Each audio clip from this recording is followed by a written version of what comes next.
सदा समणता माते कशाचे भय रामा जाईन ज्या स्थळी सुख घना होईल तेथे जय रामाया भुवनात्रयी तुझ विणा नाही दुजा तारक रामा तू सकलार्थ पूर्ण करीशी तू तात मी बालक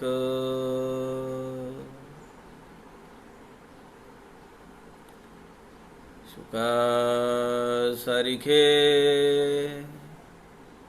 पूर्ण वैराग्य ज्याचे वसिष्ठा परी ज्ञान योगेश्वराचे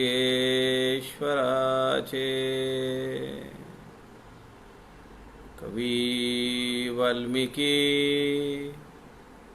सारिखा मान्य ऐसा नमस्कार माझा सद्गुरु रामदासा मला वाटते अंतरी त्वा वसावे तुझ्या दासबोधासी त्वा बोध व्हावे अपत्या परी पाजवी प्रेम रसा महाराजया सद्गुरु रामदासा जय जय रघुवीर समर्थ सब संतन की जय।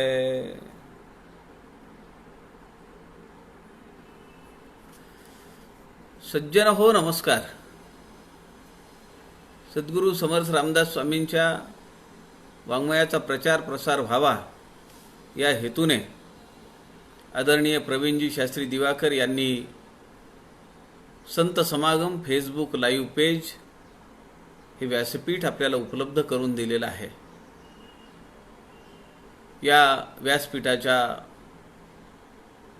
माध्यमातून आपण समर्थ रामदास स्वामींच्या वाङ्मयातील अनेक प्रकार त्याचं चिंतन करण्याचा अभ्यास करण्याचा प्रयत्न करतो आहोत।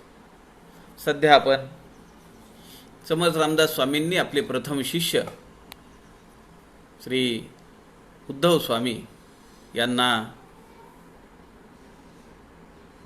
जो दासबोध सांगितला, ज्याला जुना दासबोध असं म्हणतात किंवा 21 समासी दासबोध असं म्हणतात, त्या 21 समासी ग्रंथातील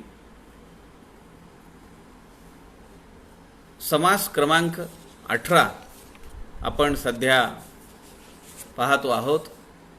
काल आपण या समासातील ओवी क्रमांक 10 पर्यंत आपण त्याचा विचार केलेला आहे। या समासाचं नाव सत्संग महिमा असं आहे, परंतु या समासामध्ये समर्थ रामदास स्वामींनी प्रपंच आणि परमार्थ, विवेक आणि वैराग्य, भेद आणि अभेद, द्वैत आणि अद्वैत अशा विषयांवर आपला पहिला शिष्य श्री उद्धव यांना मार्गदर्शन केलेलं आहे. या समासामध्ये आपण पाहतो, काल आपण विचार पाहिला की समर्थ म्हणतायत ते स्वरूपाचा तू अनुभव घे, परब्रह्म स्वरूपाचा, आणि त्या ठिकाणी मी हा अनुभव घेतो आहे ही जाणीव सुद्धा तू सोडून दे, ती सांडून टाक. याचेची नाव भेद तुटला, अभेद शब्द तोही निवाला. भेदा अभेदातीत संचला, आत्मा असतची आहे. असतची असे हे स्वरूप परब्रह्म स्वरूपाला अनुलक्षून हा शब्द वापरण्यात येतो. सृष्टीच्या पूर्वी, सृष्टी निर्माण होण्याच्या पूर्वी, सृष्टी असताना आणि सृष्टीच्या प्रलयानंतर देखील जे जसंच्या तसं अलिप्तपणे असतं ते परब्रह्म स्वरूप, त्याला असतची असे असं म्हणतात. आता हे सगळं ऐकल्यानंतर शिष्याच्या मनामध्ये काही विकल्प आहेत, काही किंत निर्माण झालेले आहेत, काही आशंका निर्माण झालेल्या आहेत. तो शिष्य आपल्या स्वामींना, सद्गुरू समर्थ रामदास स्वामींना, तो त्याच्या मनातले प्रश्न विचारतो. ते आपण आज पाहूया. श्रीराम समर्थ. श्रीराम. स्वरूपी तो भेद नाही, माया मिथ्या म्हणता सर्वही. तरी काही क्रिया केली ते देही, बाधू न शके की मज. श्रीराम. अभेदी आणि क्रिया करणे, हे बोलण्याची लाजिरवाणे. भेदची नाही तेथे कोणे, क्रिया करावी. श्रीराम. मी चौदेहा परता, मज कळले जी तत्वता. परी विचारे पाहता, सुळतो धरिले की. श्रीराम. शिष्य या ठिकाणी म्हणतोय की महाराज, स्वामी, आपण सांगितलं त्याप्रमाणे मी चौदेहांच्या पलीकडे, आता स्थूळ, सूक्ष्म, कारण, महाकारण या 4 देहांच्या पलीकडे मी आहे असं तुम्ही मला सांगितलं. त्याप्रमाणे मला वाटतंय आता तसं. मी आणि स्वरूप आम्ही दोघं एक झालेलो आहोत, अद्वैत आहोत. आता शिष्याच्या मनात प्रश्न आहे, किंवा तो आपल्या, हा माझा काही दोष नाहीये किंवा मला याचं काही पातक लागू नये असं तो समर्थांना सांगण्याचा प्रयत्न करतोय. तो म्हणतोय स्वरूपी तो भेद नाही, माया मिथ्या म्हणता सर्वही. तुम्ही म्हणताय की स्वरूपाशी तदाकारता झाली की अभेद होत आहे, अद्वैत प्राप्त होते, अद्वैत स्थिती प्राप्त होते. आता मला काही माया, जी मिथ्या माया आहे ती काही मला बाधक नाहीये, ती काही माझ्यावर प्रभाव पाडू शकणार नाहीये. तरी काही क्रिया केली ते देही, बाधू न शके की मज. आता मी काही जरी केलं तरी माया जी मिथ्या आहे ती मला बाधा पोचवणार नाहीये. यातून 2 गोष्टी आपल्या समोर आल्यात. एक, तो म्हणतोय की मी परब्रह्म स्वरूपाची प्राप्ती करून घेतलेली आहे, मी अद्वैत तत्वात आहे. आणि दुसरीकडे खरं तर असं म्हणणंच चुकीचं आहे. मी परब्रह्म स्वरूपाची प्राप्ती करून घेतलीये असं म्हणणारा शिल्लकच राहत नाही. हे वारंवार समर्थांनी आपल्याला सांगितलं. पण आता तो शिष्य जो आहे तो म्हणतो की मी ती स्थिती प्राप्त करून घेतलेली आहे, आता मी काही जरी केलं तरी मला त्या मिथ्या मायेचा प्रभाव किंवा ती बाधा नाही आणू शकणार. आणि मी केलंय असं तुम्ही मला म्हणलं नाही पाहिजे. म्हणजे त्याच्या बोलण्यातला जो अंतस्थ हेतू आहे त्याला तर पाहिजे तसं करायचं आहे, पण मी केलंय किंवा त्याचं जे काही प्रोज अँड कॉन्स असतील ते मला लागावेत अशी त्याची इच्छा नाही आहे. अभेदी आणि क्रिया करणे, हे बोलण्याची लाजीरवाणे. भेदची नाही तेथे कोणे क्रिया करावी. अहो मी अभेद तत्वामध्ये, मी अद्वैत तत्वामध्ये, मी त्या परब्रह्म स्वरूपाशी तदाकार झालेलो आहे, की ज्याला निर्गुण म्हणलेलं आहे, निरामय म्हणलेलं आहे, निसंग म्हणलेलं आहे, निर्मळ म्हणलेलं आहे, निश्चल म्हणलेलं आहे, निशब्द म्हणलेलं आहे, निष्क्रिय म्हणलेलं आहे. आता या सगळ्या गुणांनी जे तत्व आहे ते मी झालो आहे. मी निश्चल आहे, मी निरोपम्य आहे, मी निरंजन आहे, मी निसंग आहे, मी निर्लेप आहे, मी निक्काम आहे. कारण माझं आणि परब्रह्माचं एक तत्व आहे. आता जर मी काही केलं तर मला कुणी तुम्ही बोलायला नाही पाहिजे, असा त्याचा दुटप्पी भाव आहे शिष्याचा. मी चौदेहा परता मज कळले जी तत्वता, परी विचारे पाहता सुळतो धरिले की श्रीराम. खरं तर समर्थांना त्याने त्याचं शिष्याचं अस्तित्व संपवायला पाहिजे हे अपेक्षित आहे. शिष्य काय करतोय, स्थूळ सूक्ष्म कारण महाकारण या चार देहांच्या पलीकडे माझं स्वरूप आहे असं तो म्हणतोय एकीकडे, आणि दुसरीकडे एक देहबुद्धी काही अजून सुटलेली नाहीये. तो म्हणतो आता पहा स्वामी, मी काही केलं तरी मी केलंय असं तुम्ही मला म्हणायला नाही पाहिजे, कारण मी तर परब्रह्माशी तदाकार आहे. आता मला कसली क्रिया राहिली आहे, ते स्वरूप तर निष्क्रिय आहे, निरालंब आहे, निरवयव आहे. आता मला काही घेणं देणं नाही, आणि मी जे काही करीन, जे माझ्याकडनं होऊन जाईल, म्हणजे त्या जो सूर्य आहे तो काय म्हणतो, माझ्या योगे झाले परी म्या नाही केले. म्हणजे भगवान सूर्यनारायण ते जसे उगवतात तशी सगळी सृष्टी अज्ञानातून तिमिरातून ज्ञानाकडे जाते. निष्कर्माकडून अक्रियतेकडून क्रियाशील होते, अज्ञानातून ज्ञानाकडे जाते. पण याचं क्रेडिट सूर्य घेतो का? माझ्या योगे झाले परी म्या नाही केले, अशी भावना शिष्य समर्थांनाच दाखवतोय. काय मजा आहे का नाही, गंमत आहे का नाही? त्याला व्यवहारही करायचा आहे, देहबुद्धीच्या पातळीवर कर्मही करायचं आहे, पण त्या कर्माचं बाधकत्व त्याला घ्यायचं नाहीये, म्हणून तो असं सांगतोय. समर्थ त्याला उत्तर देतात, स्थूळ काय ता धरिले, हे सकळ मायेने केले, केले तेही विचारिता झाले, मायेचेची अंग श्रीराम, तू मायेहून वेगळा, बद्धता मुक्तता मायेच्या कळा, ऐसे जाणोनी वेळोवेळा, स्थूळधारिका म्हणसी श्रीराम. समर्थ म्हणतायत, हे बघ तू असं दुटप्पी बोलू नको. बद्धता मुक्तता ही सुद्धा मायेतच येते. मी मुक्त झालो आहे म्हणजे बद्धता संपली आहे ही भावना तिथं आहे, आणि हे माईक आहे. बद्धता किंवा मी बांधला गेलेलो आहे, मी बद्ध आहे, माझ्या भोवती पाश आहेत, मग ते प्रपंचाचे असतील, परमार्थाचे असतील, उपासनेचे असतील, कशाचेही असतील.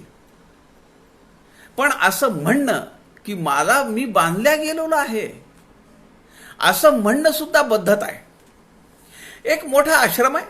एक विचार करा, प्रसंग डोळ्यासमोर आणा की निसर्गाने रम्य परिसरामध्ये एक आश्रम आहे. आपली शिवतरगळ घ्या ना,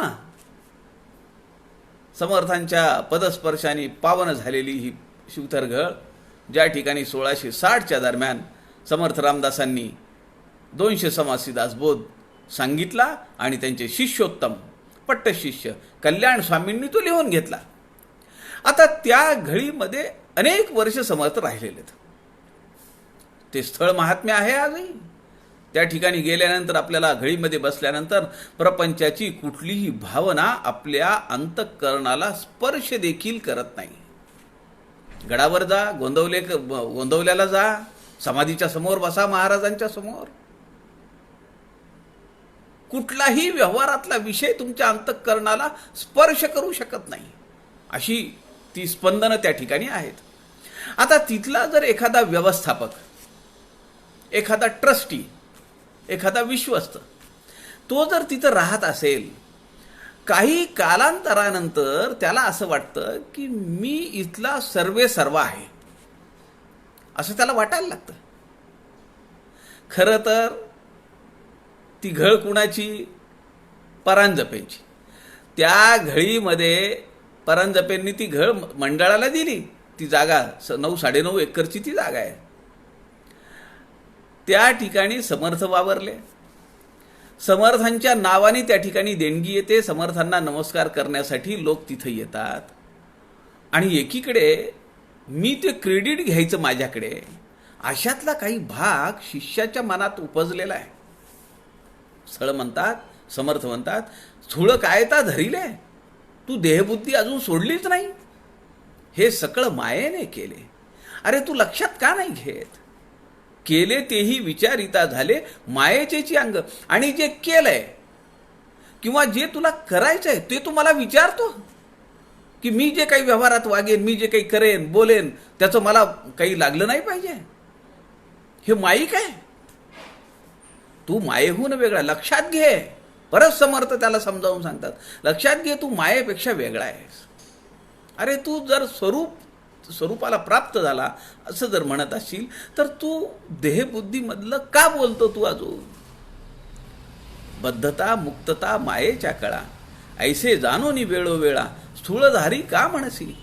मी आता बद्ध, मी सगळं मुक्त झालेलो आहे. मी स्वरूपाशी तदाकारता मिळवलेली आहे. मी ती प्रचिती घेतलेली आहे. ते आत्मज्ञान मी प्राप्त केलंय.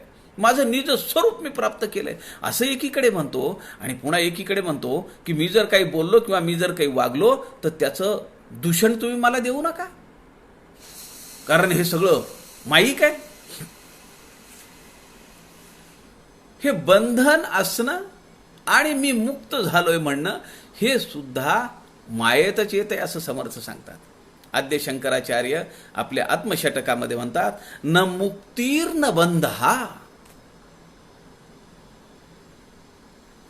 मी डोळा नाही, मी कान नाही, आई नाही, वडील नाही, भाऊ नाही, बहीण नाही, गुरु नाही, उपासना नाही, भ्रम आहे सगळा. समर्थ भ्रमनिरूपणामध्येही म्हणतात का नाही, मेले माणूस जेवाया येते, 5वीला 6वी लिहून जाते. हे सगळं समर्थ म्हणतात माया आहे. हा भ्रम आहे सगळा. 350 वर्षापूर्वी हा विचार देणारा अत्यंत अलौकिक पुरुष, एक क्रांतिकारी पुरुष म्हणून या महामानवाकडे आपल्याला पाहिलं पाहिजे.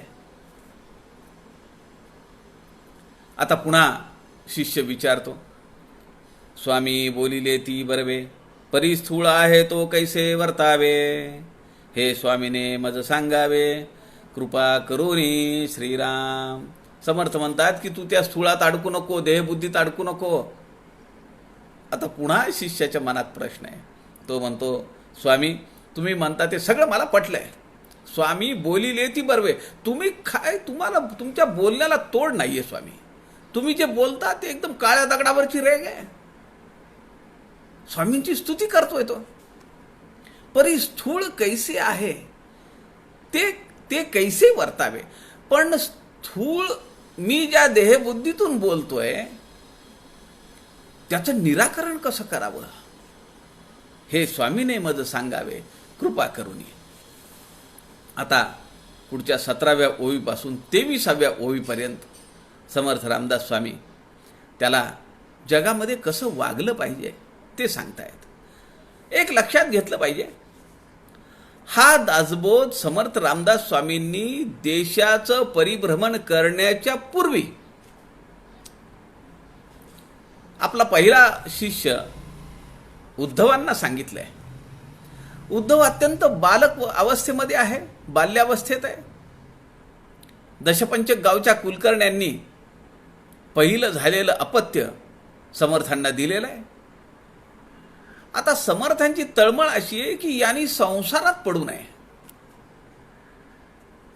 समर्थ एक लक्ष, आपल्या आपल्याला लक्षात आलं पाहिजे, आपण सगळे दासबोधाचे अभ्यासक आहोत, दासबोधावर चिंतन करणारी मंडळी आहोत. आपल्या लक्षात आलं पाहिजे की समर्थ काही ठिकाणी प्रपंच करावा, आधी प्रपंच करावा नेटका म्हणतात, प्रपंच करावा नेमक म्हणतात. हे कुणासाठी आहे? आणि काही ठिकाणी म्हणतात संसार संगे सुख जाहले ऐसे देखिले ना ऐकिले.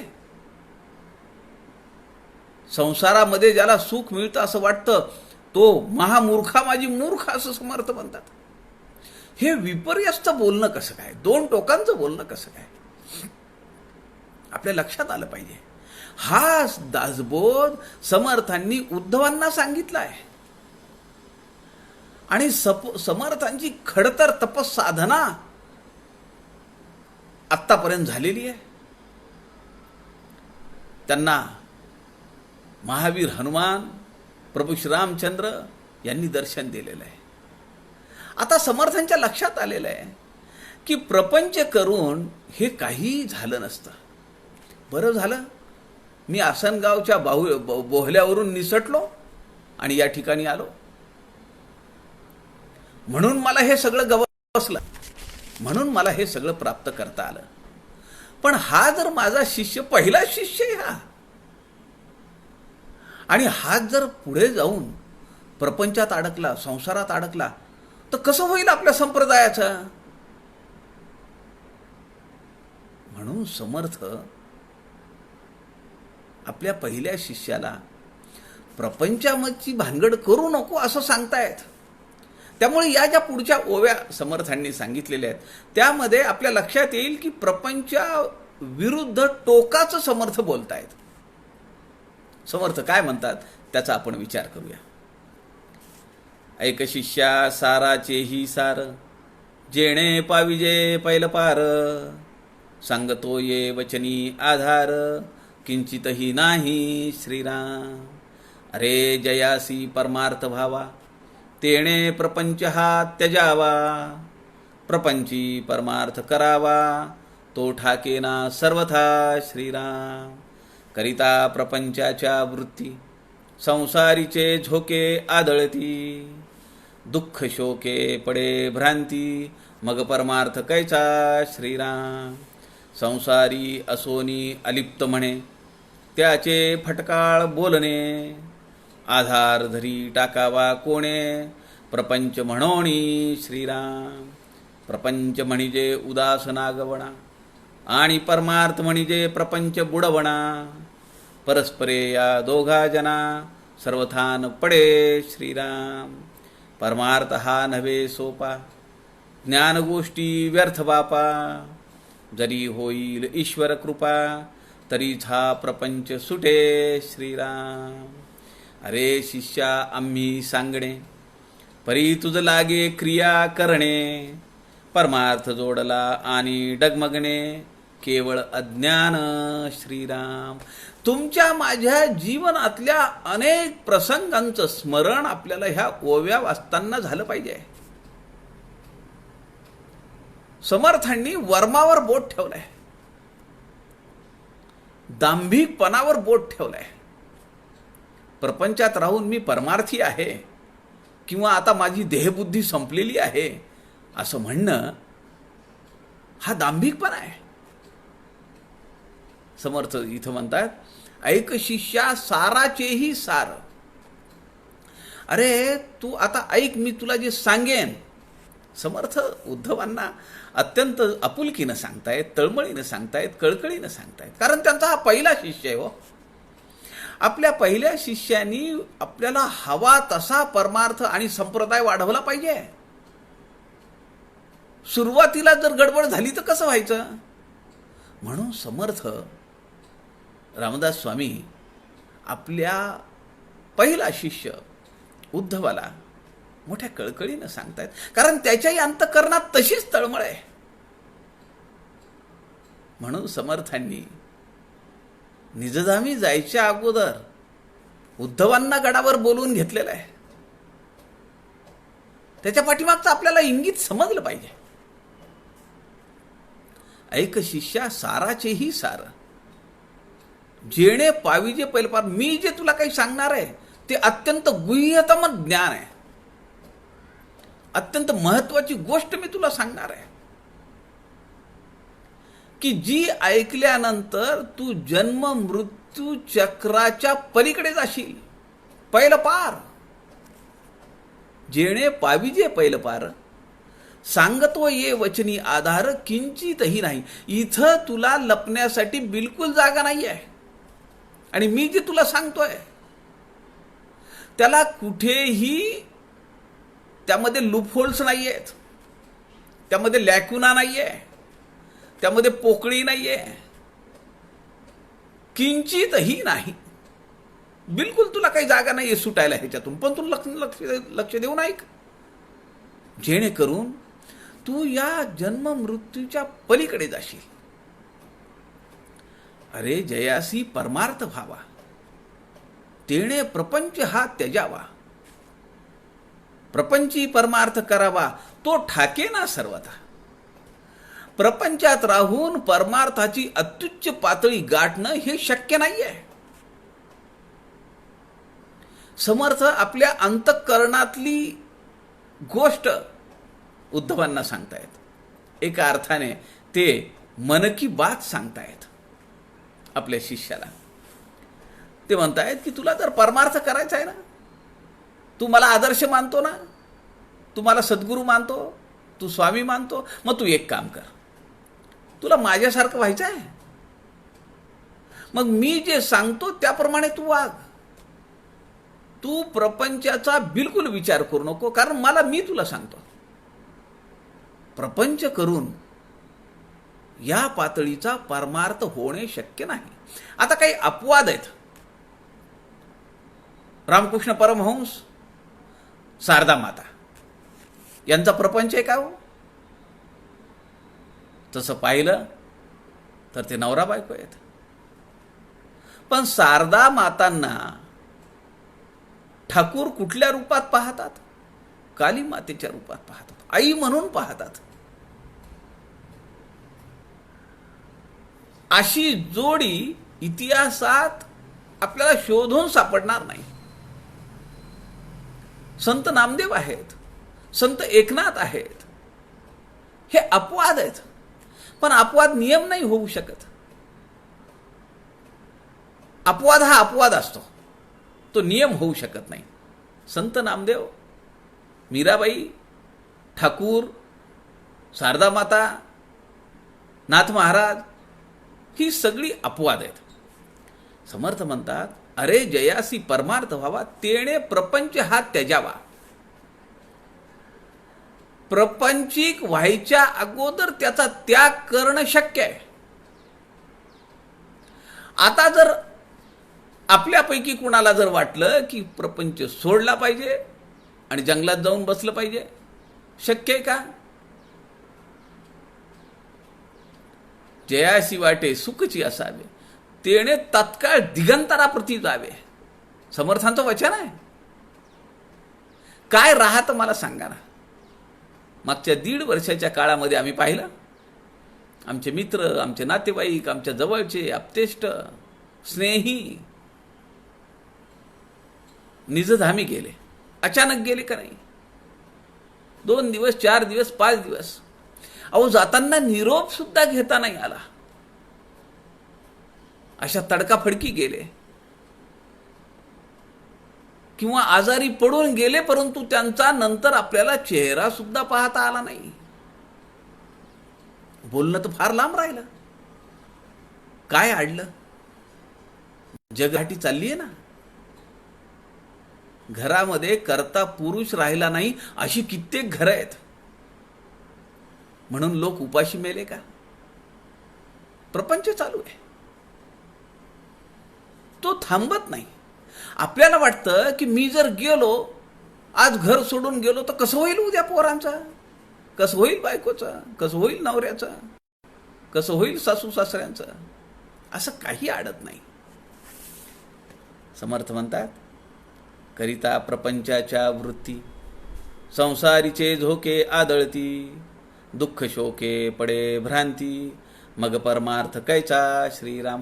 अरे प्रपंचात राहिलास की अनेक सुखदुःखाचे झोके तुझ्यावर येऊन आदळतील. अनेक सुखदुःखांचे प्रसंग तुला अनुभवावे लागतील आणि त्या त्या प्रसंगानुरूप तू वागशील. कधी तुला आनंद होईल, कधी दुःख वाटेल, कधी हर्ष होईल, कधी शोक वाटेल. हे होणार, कारण त्या प्रपंचासोबत अनेक वासनांची बीज, अनेक वासनांचे वलय आमच्या भोवती रुंजी घालत राहतात. करिता प्रपंचाच्या वृत्ती, प्रपंचामध्ये राहून तू जर व्यवहार करत राहिलास, संसारीचे झोके आदळती, दुःख शोके पडे भ्रांती, मग परमार्थ कायचा. समर्थ रामदास म्हणतात, शिंक सर्दी खोकला, आयुष्याचा वेळ वाया गेला. एवढा वेळ क्षणभर सुद्धा भगवंताचं अनुसंधान तुटलं तर जीवनातला काळ वाया गेला, असं समर्थ म्हणतात. मग आमच्या प्रपंचामध्ये येणाऱ्या सुखदुःखांच्या प्रसंगामुळे आमचा किती काळ वाया जातो. भगवंताचं विस्मरण होतं आम्हाला. आनंद झाला, आम्ही 4 लोकांसोबत गप्पा मारतो, त्यांच्यासोबत खाणं पिणं करतो. दुःख झालं, आम्ही रडत बसतो, आमच्या नशिबाला दोष देतो, भगवंतापासून आम्ही विलग होतो. प्रपंच म्हणजे उदास नागवना. समर्थ म्हणतात, संसारी असोण अलिप्त म्हणे त्याचे फटकाळ बोलणे. अरे या बोलण्याला काही अर्थ आहे का? मी प्रपंचही करतो आणि मी परमार्थी आहे, माझी देहबुद्धी संपलेली आहे. समर्थ संप्रदायामध्ये दासबोध सखोल अभ्यास करणाऱ्या एका ग्रहस्थांचा माझा परिचय आहे. खूप वय झालेलं आहे त्यांचं, पण एका अर्थाने अजूनही प्रपंचातला हिरवटपणा संपलेला नाही आहे. आणि ते मला एकदा म्हणाले की माझी आता देहबुद्धी संपली आहे. म्हणले, माझी देहबुद्धी संपली आहे असं म्हणणं म्हणजे देहबुद्धीच आहे, त्या पाशातच आहे, बाहेर पडलेला नाही आहे. ते जेव्हा संपतं ते संपलंय असं म्हणायची गरजच नाही आहे. लोकांनी तुम्हाला ओळखलं पाहिजे की तुम्हाला देहबुद्धी राहिली नाही आता. समर्थांनी अशा लोकांच्या दांभिकपणावर आसूड ठोकलेला इथं. संसारी असोनी अलिप्त म्हणे, संसार करतो आणि मी संसारापासून अलिप्त आहे असं म्हणतो. त्याचे फटकाळ बोलणे, निरर्थक बोलतो, व्यर्थ बोलतो, काही अर्थ नाही या बोलण्याला. आधार धरी टाकावा कोणे प्रपंच म्हणणे. प्रपंच म्हणजे उदास नागवणा. समर्थ निर्वाणीचं बोलतायत, लक्षात घ्या. कुणाला सांगतायत हे सगळं उद्धवांना आपल्याला लक्षात आलं पाहिजे.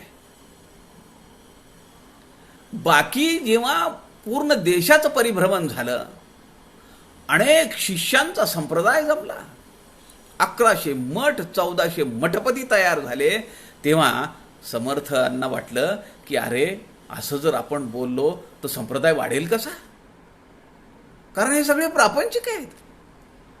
मग ठीक आहे चालू दे, पण फार अडकू नकोस हा, त्यात लिप्त होऊ नकोस हा, असं समर्थांनी प्रिकॉशनरी मेजर्स हे नंतर सांगितलेले आहेत की जे 200 समासी दासबोधामध्ये आलेले आहेत.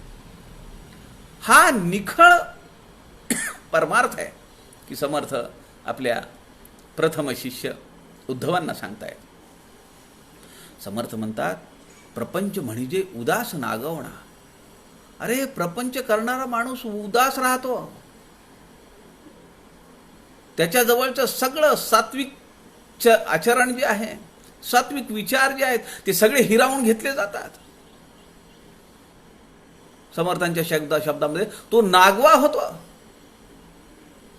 कपडे असणं हे इज्जतीचं लक्षण आहे, लज्जा रक्षणाचं लक्षण आहे. नागवो होऊन फिरणं, याला लोक काय म्हणतील, छितू करतील.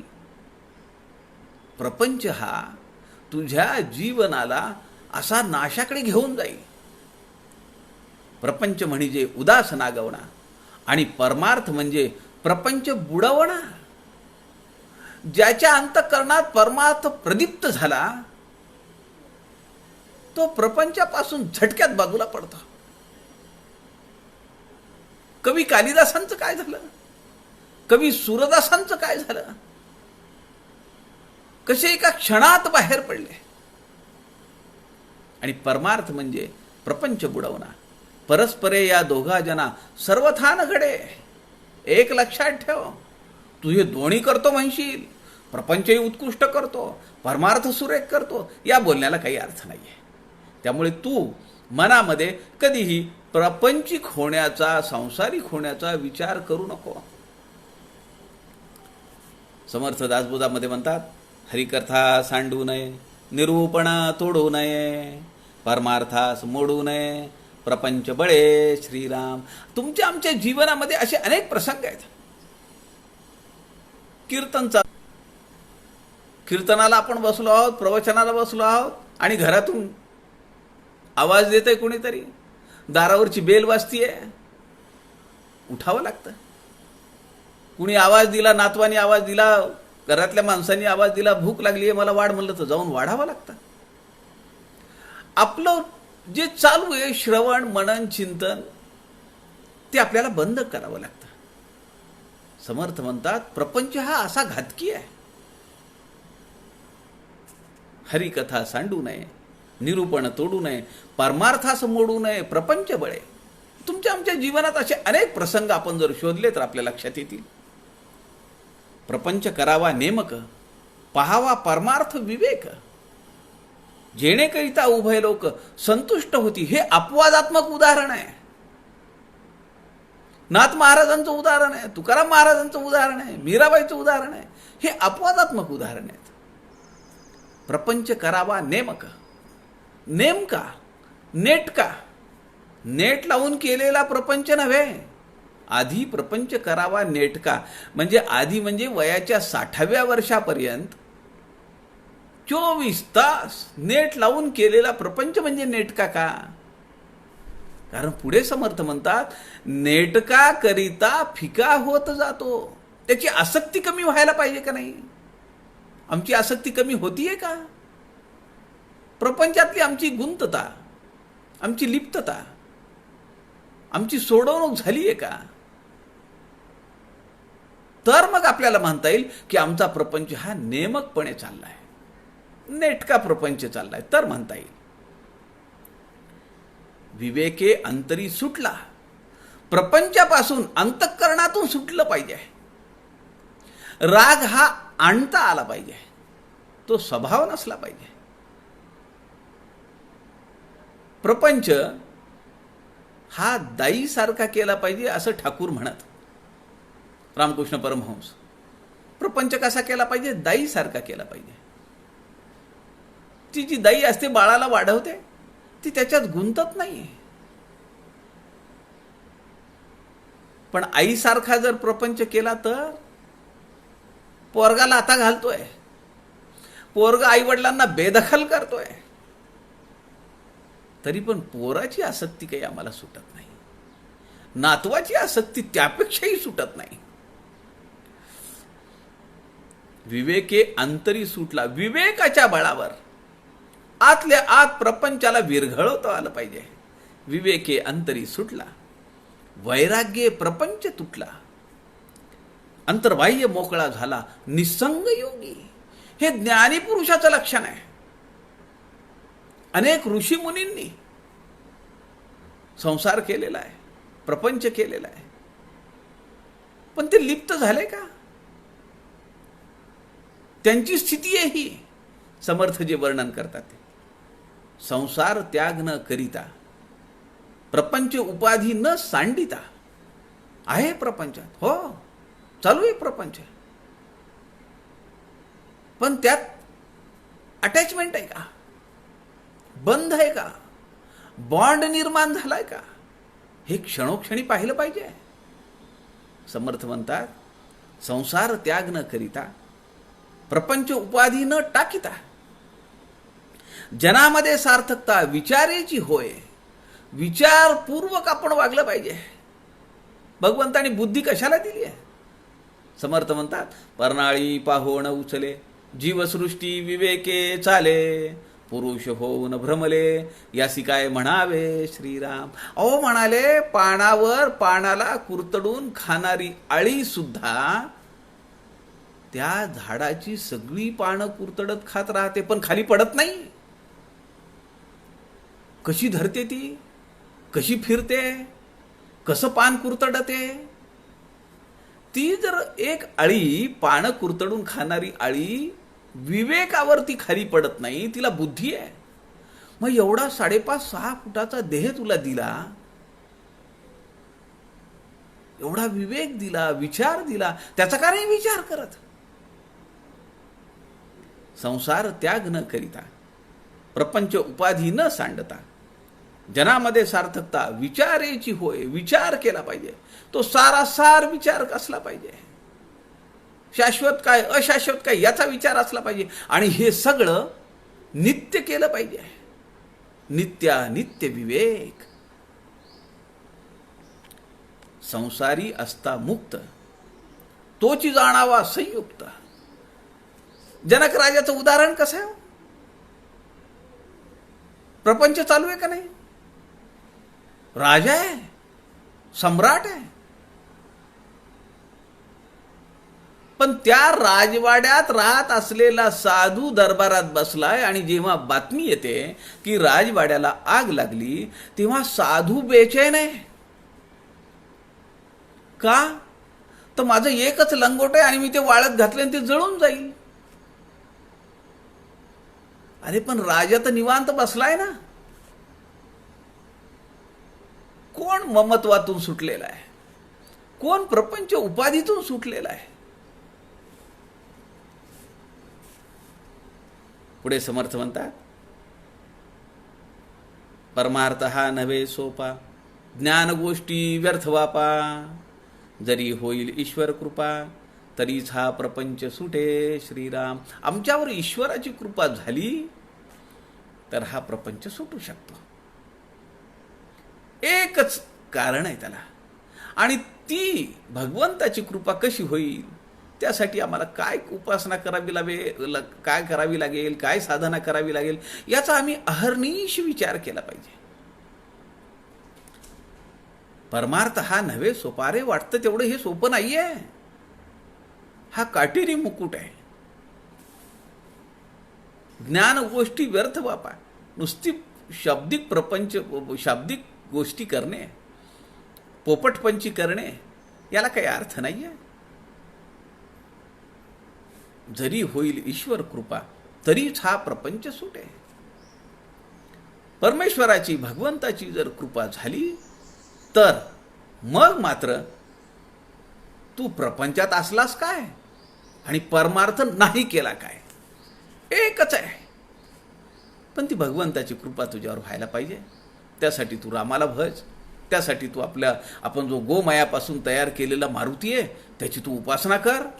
सकाळ संध्याकाळ तुझी उपासना झाली पाहिजे. अनेक लोकांना अनेक तुझ्या मित्रांना इथं बोलावलं पाहिजे. आपला संप्रदाय वाढला पाहिजे. प्रपंचात गुंतू नको रे बेटा, असं समर्थ सांगतायत. अरे शिष्या, आम्ही सांगणे परी तुझं लागे क्रिया करणे. ते म्हणा मी काय करणार, मी फक्त तुला सांगू शकतो. कारण मी आता जास्त दिवस इथं नाहीये. आता मला परिभ्रमणाला जायचं आहे, सगळा भारत पाहायचा आहे. मग मला किती दिवस लागतील, पण तोपर्यंत मी जसं तुला सांगतो त्याप्रमाणे तुझं आचरण झालं पाहिजे. अरे शिष्या, आम्ही सांगणे परी तुझं लागे क्रिया करणे. तुला करावं लागेल, मी सांगेन, पण त्याप्रमाणे तू वागलं पाहिजे. परमार्थ जोडला आणि डगमगणे केवळ अज्ञान. परमार्थही करतो मी पारमार्थिक आहे. मी साधना करतो, मी उपासना करतो, मी प्रपंचात लिप्त नाहीये. आणि समर्थ म्हणतात त्याचा विरोधाभास तू जर जीवनात दाखवला, तू जर प्रापंचिक आपत्तींपासून किंवा हर्ष, शोक, दुःख, भय यापासून जर तुझ्या चित्तवृत्ती डळमळल्या, मग कसला तू पारमार्थिक? समर्थांनी भविष्यात काय घडणाऱ्या काही गोष्टींची सुद्धा त्याला उद्धव स्वामींना संकेत दिलाय. की तू डगमगला नाही पाहिजे. आणि असं जर घडलं तर मग ते तुझं अज्ञान आहे असं तू समज बरं का. समर्थांनी उद्धव शिष्यांना डोळ्यासमोर ठेवून हे सगळं सांगितलं.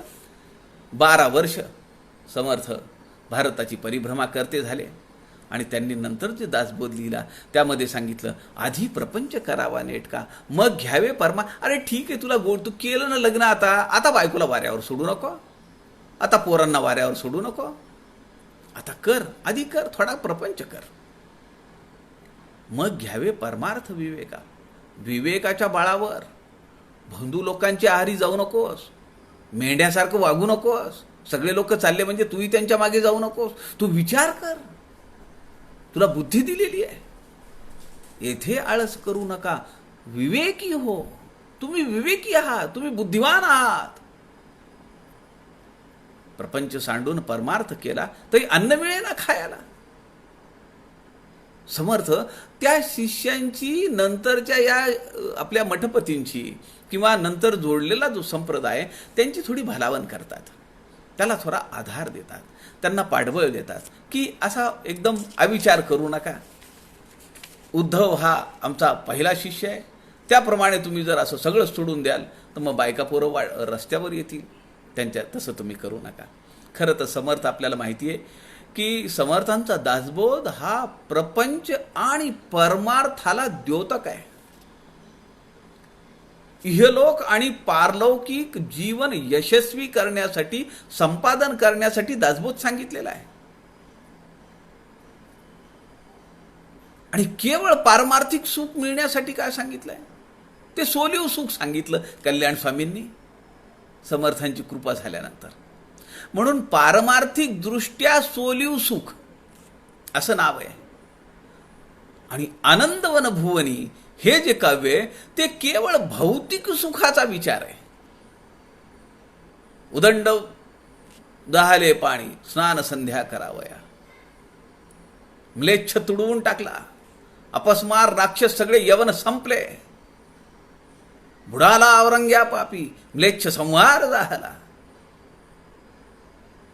असं जे वर्णन केलंय ते आनंदवन भुवनीमध्ये केलंय. आपल्या लक्षात आलं पाहिजे की भौतिक सुखासाठी कुठलं काव्य आहे, पारमार्थिक सुखाचं वर्णन केलेलं कुठलं काव्य आहे, आणि भौतिक आणि पारलौकिक, ऐहिक आणि पारमार्थिक यश संपादन करण्यासाठी मानवाला कुठलं ज्ञान योग्य आहे ते समर्थांनी दासबोधामध्ये सांगितलेलं आहे. या पुढचा विचार समर्थांनी जो आपल्या शिष्याला सांगितला तो विचार आपण उद्या दुपारी 3 वाजताच्या सत्रामध्ये पाहूया.